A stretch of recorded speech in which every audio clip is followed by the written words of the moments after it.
Back to square one. All right, this is me and Michael.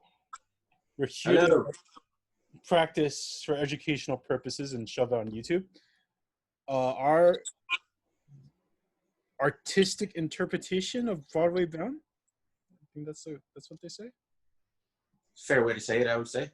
Fair way to say it. All right, and I'm playing Stan. Brian is playing Eugene, and this is our first encounter in the play. all right, and here we go.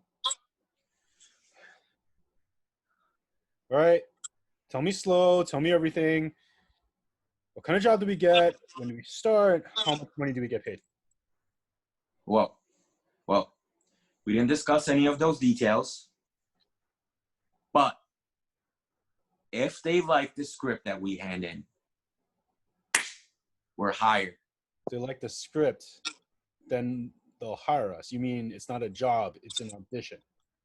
It's a job. They just have to like us first. Knew it was too good to be true. Look, just let me handle the business, okay? I'm the one that got us the audition, aren't I? So it is an audition. Why can't you say that? Like, I don't mind if it's an audition, but you make it sound like we're moving for Hollywood tomorrow. Hey, we discussed Hollywood.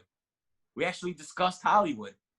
I told them we would have no problem moving to Hollywood and that we could do so immediately. CBS asked if we wanted to go to Hollywood. No. I told them so that they would know where we stand. Okay? You have to have confidence in this business. That's why I introduced myself to Abe Burrows. You introduced yourself. Mm-hmm. That's right. It was in the elevator. I said, Mr. Burrows, hiring me for your writing staff would be the best thing that would ever happen to me. And he said, good luck, kid. And he got off on the 12th floor. That's why he said good luck. You make it sound like you had lunch with him or something. Oh, have you spoken to Mr. Burrows? That's not actually talking to Abe Burrows. That's like the Pope waving to you in the Vatican. Listen, that's nothing what it's like, okay?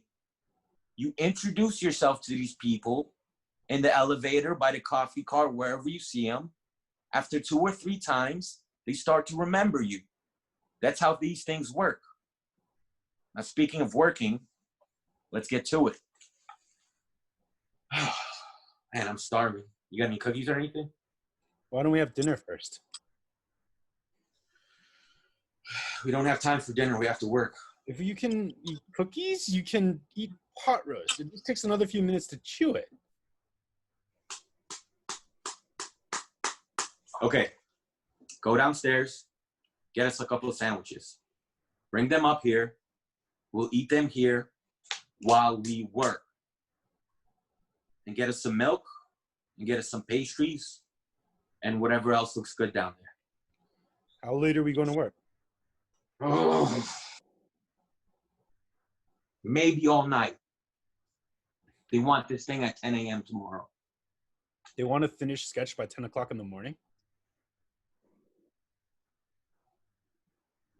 Yes, Eugene. This is television. They want it good, but they want it fast. These shows air once a week, not twice a year. We never wrote a sketch in less than 3 weeks. Like, we only wrote one sketch and the first part needs rewriting. Like, maybe we're not ready for CBS yet. You want me to call them up and tell them that? We'll be, as soon as word we'll never hear from them again. That's it. It's over. If I call them up and tell them, we'll never hear from them again. And as soon as word like that gets out, we're through at all the networks. You mean CBS is going to call NBC and ABC and tell them, what, 2 guys from Brighton Beach can't be depended on? Maybe. You want me to take that chance? You actually believe that our names are going to come up in a meeting with ABC and NBC? We're not even writers yet. Like, you're the manager of a boys' clothing at Abraham and Strauss. I'm in the stock room of a music company. Our names don't even come up where we work. What is wrong with you? What is going on? Are you afraid? Look, if you're afraid, you could just tell me, okay? We'll work through it, but you got to tell me because you need confidence in this business. If you don't have confidence, I'm always going to be working at that boys' clothing store, and you're always going to be working in that sock room. Why will you always get the boys' clothing if I have no confidence? Your career doesn't depend on my confidence. Of course it does. Of course it does. We're a team. I need you. You need me. You have a great comedic mind. I am the absolute best idea man and the best editor in this entire business. You really believe that? Absolutely. I have an eye for talent and we have talent. There's no way of proving it or demonstrate. Actually, I will demonstrate it. Remember when Joe DiMaggio was coming up from San Francisco? Remember? I told everybody, this is going to be one of the greatest ball players of all time. He was already a great ball player in San Francisco. Like, why are we so great? We wrote, like, we sold 3 comedy monologues to a guy that plays at weddings and bar mitzvahs. Yeah. And now that guy is making 3 times as much money as he did 3 months ago. And now all the young comics are coming to us for advice. How do you think I got this gig? Look, I can make everything we ever dreamed of come true. I know you don't have the faith in us, but I have faith enough for both of us. Just trust me.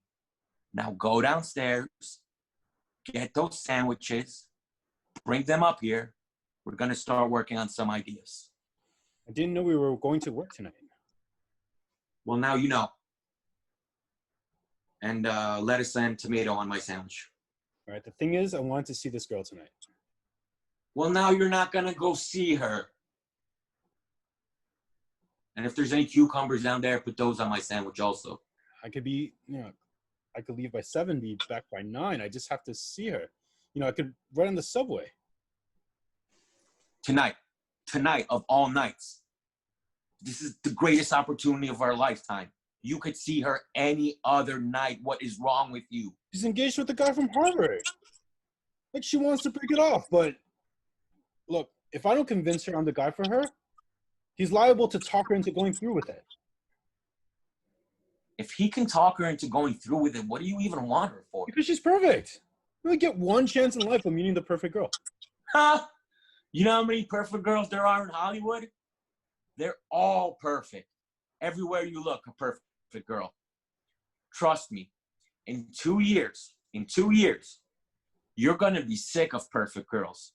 You're going to be begging for a non-perfect girl. Hour and a half, that's all I need. That's all will be gone. If I don't talk to her face to face, I'll lose her. Stan, I know it. Eugene, I have complete confidence that we can write this sketch that will be accepted by CBS and aired on a national television network.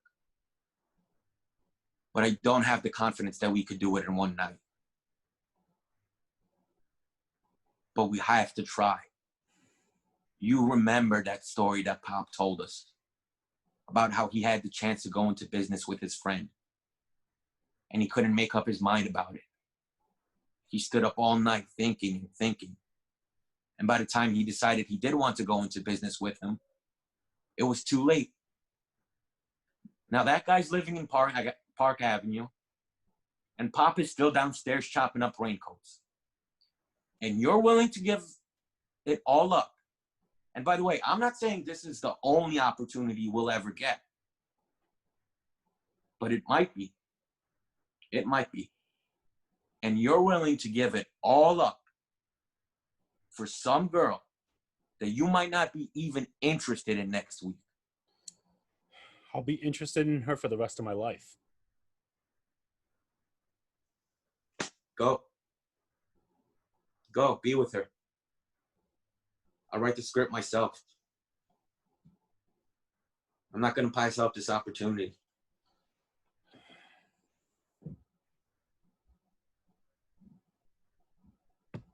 Never mind. I won't see her. I said I'll do it myself. Don't do me any favors. See?